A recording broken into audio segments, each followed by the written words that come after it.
Ahora nos va a acompañar aquí en este escenario una mujer que sabe mucho de emociones, que sabe mucho de gestionarlas. De hecho, ella nació, o podemos decir que nació, en la cuna de las emociones y ahora se ha convertido en una experta en cómo gestionarlas, en cómo desarrollar nuestra vida y nuestro proyecto a través de las emociones. Vamos a recibir ya con un fuerte aplauso a Laura Rojas Marcos, psicóloga, investigadora, escritora y además os tengo que decir una cosa, una neoyorquina que habla con acento sevillano. Laura, cuando quieras.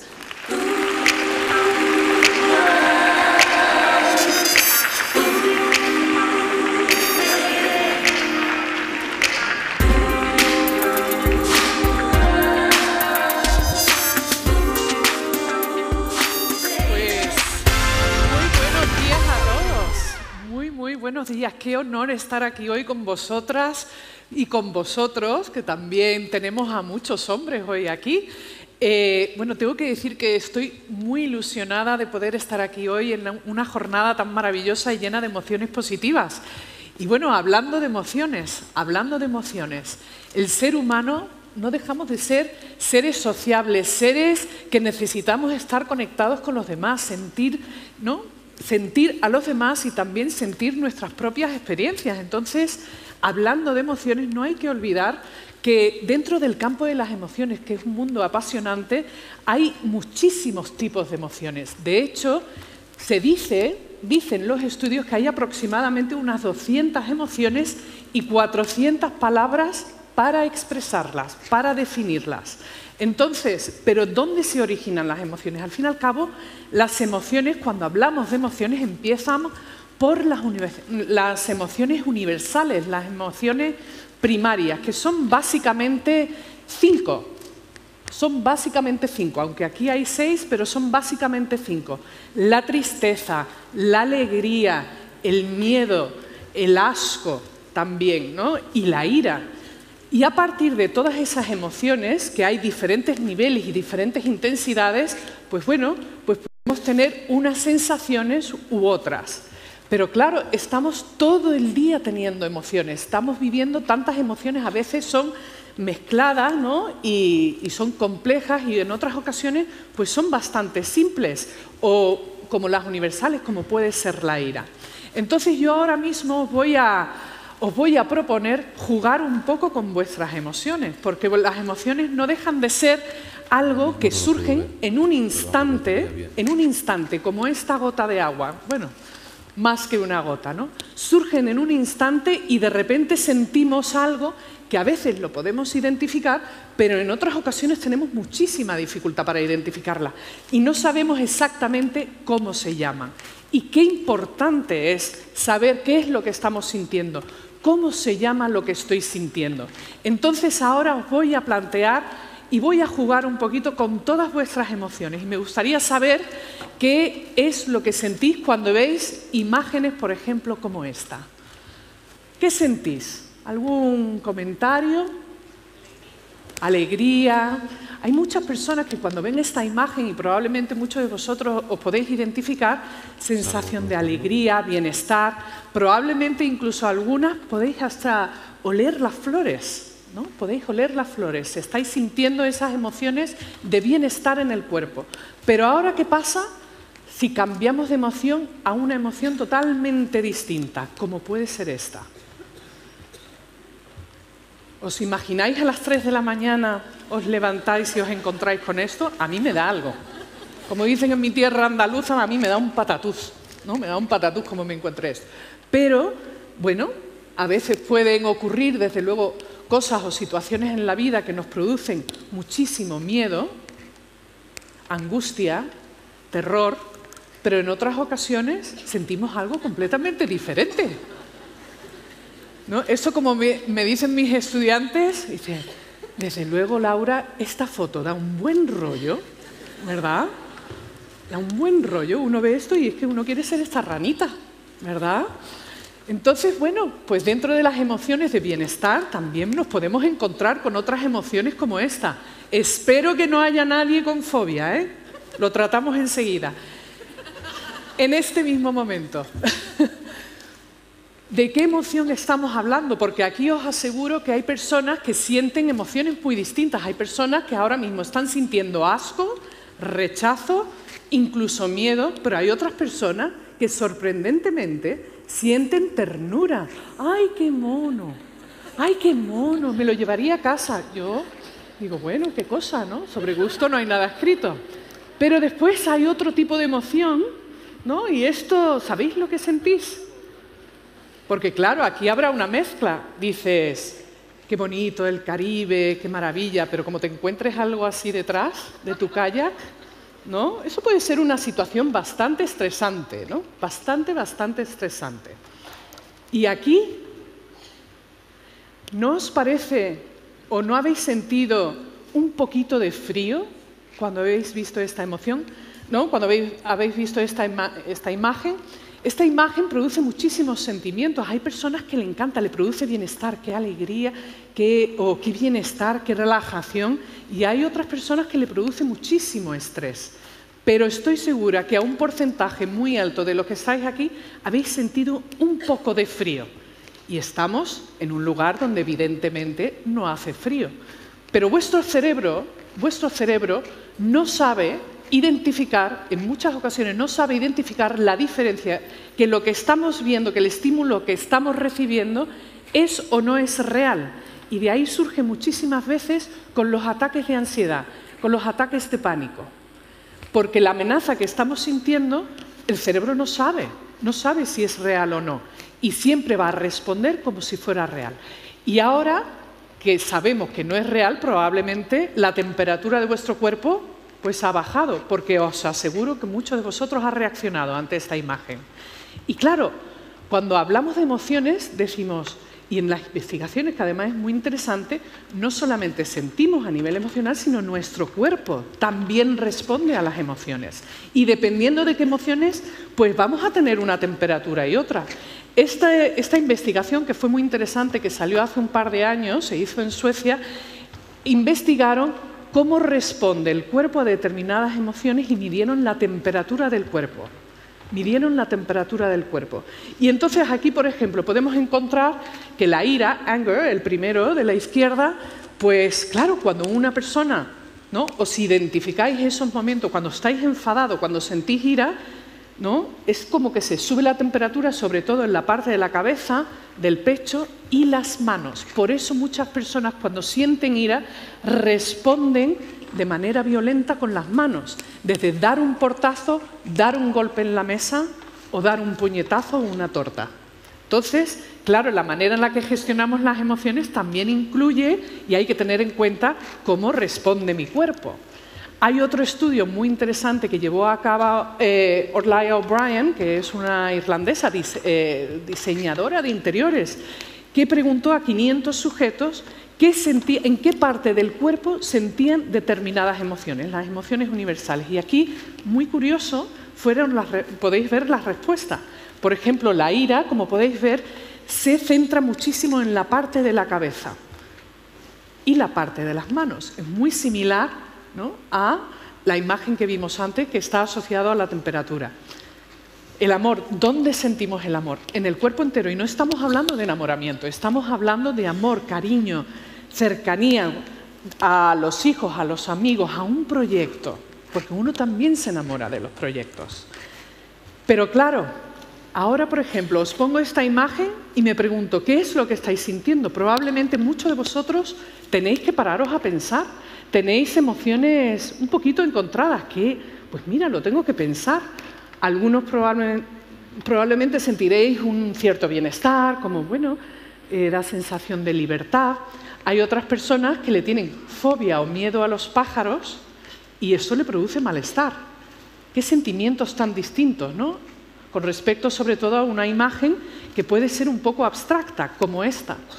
Esta imagen tan abstracta, pues probablemente ahora estáis teniendo muchas emociones distintas.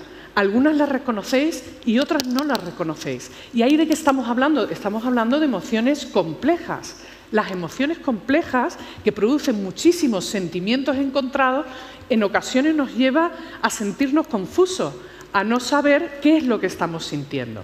aquí tenemos un ejemplo de emociones complejas. Y en estas emociones complejas, como por ejemplo la ansiedad, es algo que veo muy a menudo en mi consulta. Hay personas que llegan a mi consulta y me dicen: Laura, estoy como teniendo una sensación de angustia, es verdad que tengo estrés, tengo una presión en el pecho, me cuesta trabajo respirar, pero no sé qué me pasa. He ido al médico porque pensaba el otro día que me estaba dando un bajón de tensión, que me iba a desmayar, que iba a perder el control. ¿De qué estamos hablando? De ansiedad. Estamos hablando de ansiedad y en muchos casos de un ataque de ansiedad.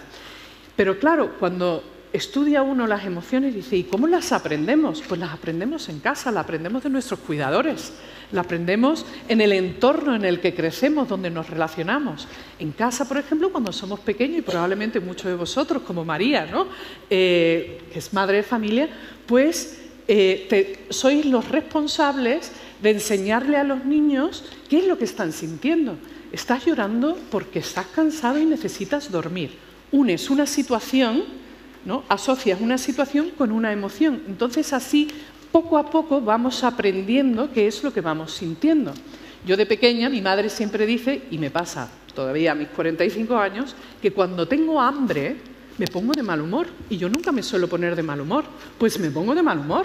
Y a veces no identifico que estoy de mal humor, ¿no? Porque tengo hambre y a lo mejor, claro, he estado pasando consultas, son las 4 de la tarde y no he podido comer algo todavía y la glucosa ha bajado. Mi cuerpo está reaccionando y afecta mis emociones.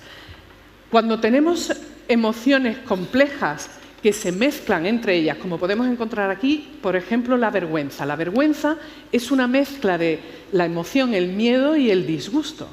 Identificar esas emociones es muy importante porque nos ayuda a entendernos a nosotros mismos, a saber por qué sentimos lo que sentimos. Y claro, no hay que olvidar que el cerebro, que es, vamos, un órgano, es nuestra esencia. Realmente, como dice Eduardo Punset, o sea, el alma está en el cerebro. Y el cerebro, como muchos sabéis, tiene dos hemisferios. Está el lado izquierdo y el lado derecho. En el lado izquierdo es donde en ese sistema mental, o sea, es donde funciona toda la parte de la lógica, el pensamiento, ¿no? La lógica, el resolver conflictos, el aprendizaje.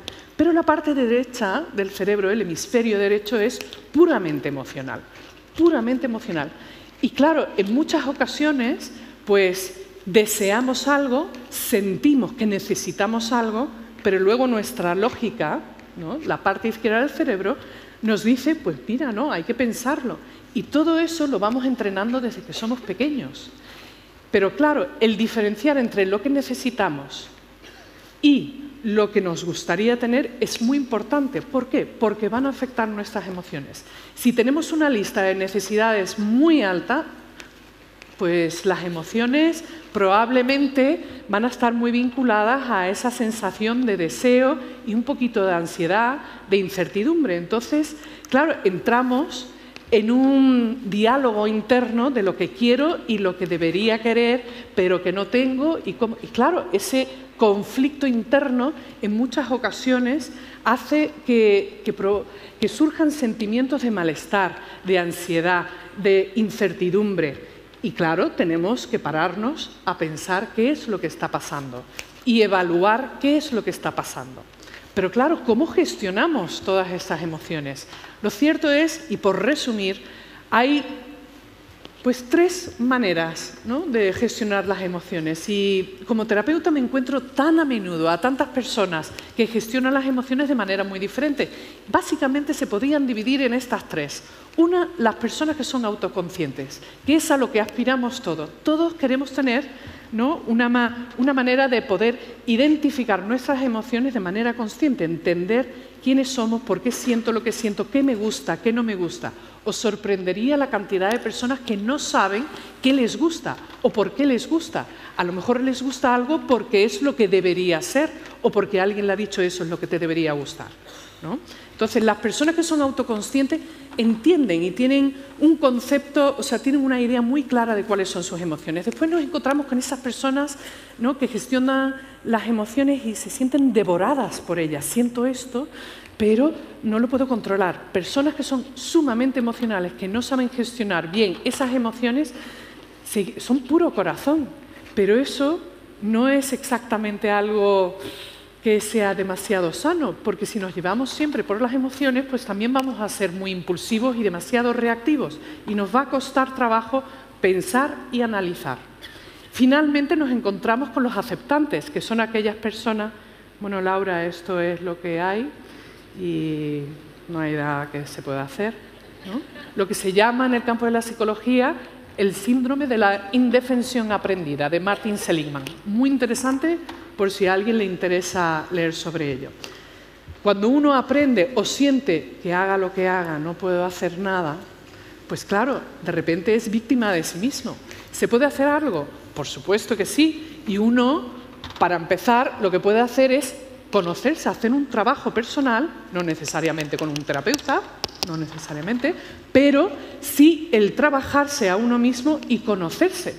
Y claro, cuando uno se conoce, está primero el concepto del autoconcepto. ¿Quién soy yo? ¿Cuáles son mis cualidades? ¿Cuáles son mis fortalezas y cuáles son mis debilidades? Y después nos encontramos con la autoestima. A partir del autoconcepto, yo voy a tener una emoción que va a surgir. ¿Me gusto o no me gusto? ¿Me caigo bien o no? Yo muchas veces a pacientes míos les pregunto, ¿pero tú te caes bien? ¿Tú te caes bien? ¿Tú te gustas? Pues no me había parado a pensar en ello. Pues yo animo que lo penséis, que lo penséis. Y claro, a partir de ahí pues surge el estado de ánimo. Nos levantamos por la mañana y podemos tener un estado de ánimo determinado y puede cambiar a lo largo del día. Pero ¿de qué dependen todas estas emociones, nuestro autoconcepto, el estado de ánimo, nuestra autoestima? Al fin y al cabo es todo lo que hemos ido aprendiendo y viviendo a lo largo de la vida. Y todo eso va a marcar a qué atribuimos las cosas que nos pasan. ¿Por qué siento lo que siento? ¿Por qué pienso lo que pienso? Y cuáles son mis herramientas, los estilos, ¿no?, de afrontamiento. ¿Cuáles son los recursos que yo utilizo para abordar los momentos difíciles y, sobre todo, las emociones negativas? Pero además, ¿qué puedo hacer para provocar emociones positivas? ¿Cómo le puedo dar la vuelta a la tortilla? Entonces, claro, ¿de qué estamos hablando? Sobre todo hay que empezar por el estado de ánimo. ¿Qué puedo hacer para cambiar mi estado de ánimo? Si estoy triste y así un poco, ¿no?, deprimida y me encuentro mal y las cosas me van fatal, pues tengo que hacer algo. Como no, hemos visto con María, ¿no?, cómo ha ido subiendo el tono y el ánimo y desde luego con esa música detrás, ¿no? Pues yo creo, como decía Sosole, o sea, es que apetece ponerse a bailar. Entonces, cuando hablamos de todas esas emociones, una de las cosas, muchas de las cosas que afectan a nuestras emociones, a nuestro estado de ánimo y por ende a nuestra autoestima, sobre todo es los cambios, la intensidad de cómo vivimos y cómo vivimos determinadas experiencias, ¿no? Y claro, las situaciones de estrés, todos vivimos estrés, todos tenemos estrés, o sea, la vida es un estrés, pero no hay que olvidar que hay dos tipos de estrés muy diferentes. Está el positivo, el que motiva, el que te entra la energía, la ilusión, quieres más, la ambición, que es el estrés positivo. Yo siempre fomento ese estrés, ¿no?, para poder abordar los momentos difíciles y disfrutar de los momentos positivos. Pero después está el estrés del malo, ¿no?, el estrés negativo. Y claro, a menudo me encuentro con pacientes que veo a muchos directivos que me dicen, Laura, la situación de estrés, sobre todo en los últimos años con la crisis, que tienen muchísima angustia. Y he visto algo que pasa muy a menudo, que de hecho algún día me gustaría escribir sobre ello, aunque ya hay muchas cosas bastante escritas sobre esto, que es cómo se funciona en equipo, el estrés que ocurre en el trabajo, que esto también ocurre en la familia y en la vida personal, ¿no?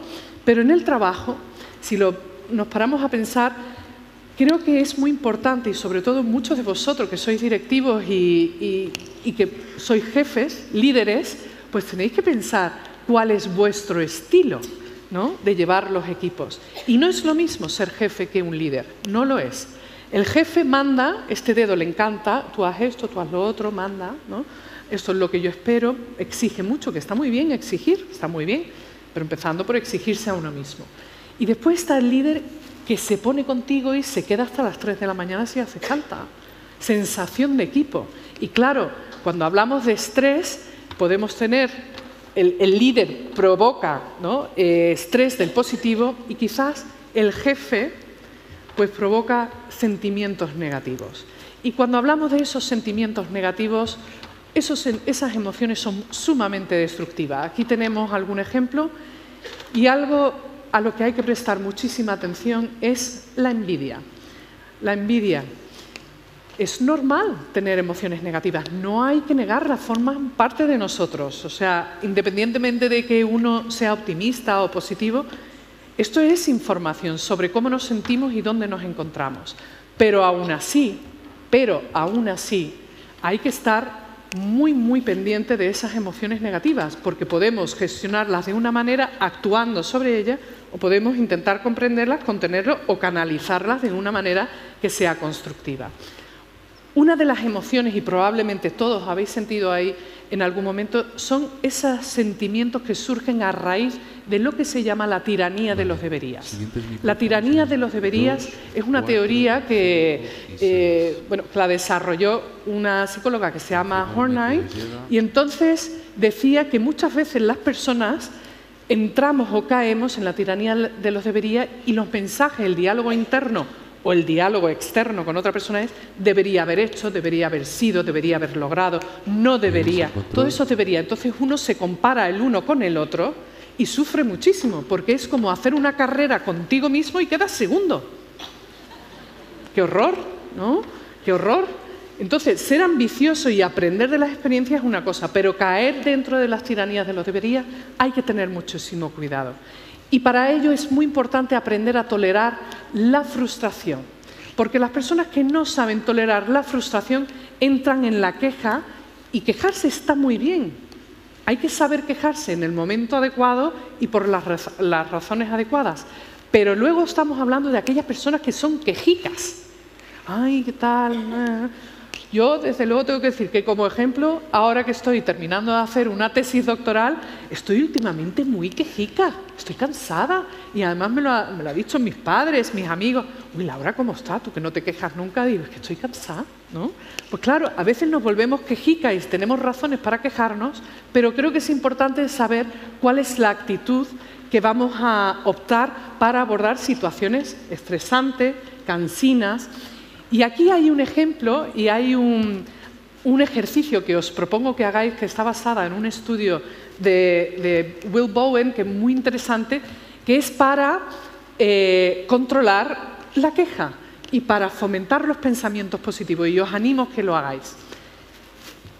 Aquí, no sé si podéis ver, pero aquí tengo una goma roja, una goma de estas de oficina, ¿no? Y entonces se llama el reto de los 21 días. Y esto es algo que lo podéis hacer aquí, lo podéis hacer con vuestra familia, con vuestros equipos de trabajo. El reto de los 21 días consiste en estar 21 días sin emitir ni una sola queja. Ni una queja durante 21 días. Probablemente muchos estáis pensando, eso qué tontería, 21 días. Pues no. Yo en los últimos días no hago más que cambiarme mi pulserita, ¿no? Porque claro, con la tesis pues estoy un poco tensa y nerviosa. El caso es que en este estudio se encontró, ¿sabéis cuánto tiempo, ¿no?, en este estudio se tardaron las personas, los sujetos, en durar 21 días sin quejarse? Algunos tardaron más de 6 meses. Porque si te quejas al día 20, como te quejes, te tienes que cambiar la pulserita de muñeca y tienes que empezar de cero. Os animo a que lo hagáis para que comprobéis cómo poco a poco, al forzar el cambio del chip, ¿no?, vais a pensar más en positivo. Las emociones, al fin y al cabo, forman parte de nosotros, de nuestra vida, y claro, como interactuamos constantemente con los demás, ¿no? No solamente transmitimos nuestras emociones, sino que también estamos, ¿no?, dando y de repente soltando emociones. Aquí, por ejemplo, tenemos una sonrisa. Voy a mandar aquí una emoción positiva. Aquí muchas emociones, muchas emociones para todo el mundo. Aquí tenemos una emoción un poquito más pequeña, es alegría, es una sonrisa. A ver si llega por allí. Ahí va, mira, he elegido bien las pelotas. Esta, que cuando vine ayer a ver la sala digo, ¿llegarán o no llegarán las pelotas? ¿No? ¿Llegarán o no llegarán? Entonces, claro, cuando uno va repartiendo emociones, pues uno también se va encontrando como, oye, aquí me estás chorreando y me estás soltando unas emociones, aquí otra sonrisa. He puesto más positivas que negativas, pero alguna tenía que poner, ¿no? Así, neutral. Y claro, ¿qué hacemos cuando la gente nos empieza a tirar sus emociones? Oye, a veces esas emociones pueden ser positivas y a veces pueden ser negativas, pero las positivas siempre están bienvenidas, pero las negativas, a ver si llego, uy, es que yo no juego al béisbol, no se me da muy bien esto, ¿no? Pero claro, las negativas, ¿qué hacemos con esas emociones cuando de repente nos encontramos con las emociones negativas? A veces, cuando alguien nos tira sus emociones negativas, hacemos varias cosas. La podemos guardar, la hacemos nuestra, las tiramos, uy, yo no quiero esto, o nos produce rechazo, o nos produce compasión. Pero es muy importante tener muy identificado esas emociones, saber quién tenemos a nuestro alrededor. Y claro, la clave, al fin y al cabo, de las emociones y de saber gestionar las emociones son básicamente estas. Saber gestionarlas, saber controlar qué es lo que está ocurriendo en nuestro entorno, entendernos, conocernos, tener una actitud proactiva, no entrar en la indefensión, ¿vale? No puedo nada, el victimismo.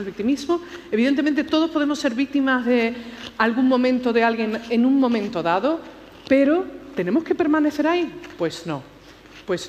Y sobre todo, construir relaciones positivas. Y identificar a aquellas personas que son tóxicas. Las podemos tener muy cerca, puede ser una madre, un padre, un hijo, un hermano, la pareja o el jefe, el compañero de trabajo. Hay que identificar a las personas tóxicas, porque si no, nos encontramos en muchas ocasiones teniendo unas emociones determinadas, negativas. Uy, estoy como si alguien me estuviera haciendo vudú. Siento aquí como un dolor y un malestar y no sé de dónde me viene y no sé por qué. Hay que tener muy identificadas a esas personas que son negativas, que son tóxicas, porque si sabemos dónde están, sabemos qué podemos hacer. Y no hay que olvidar, y ya para cerrar, que para gestionar las emociones, para conoceros a vosotros mismos, por favor, un poquito de amabilidad. Un poquito de amabilidad.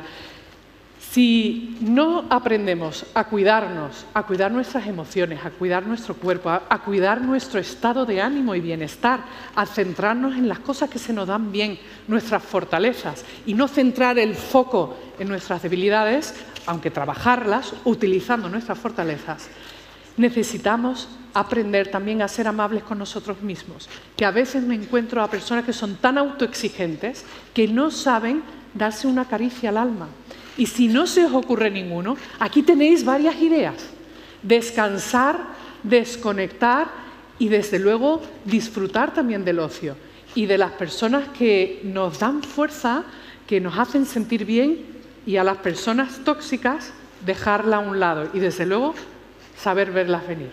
Muchísimos ánimos a todos, muchísimas emociones positivas y mil gracias a todos. Gracias. Gracias.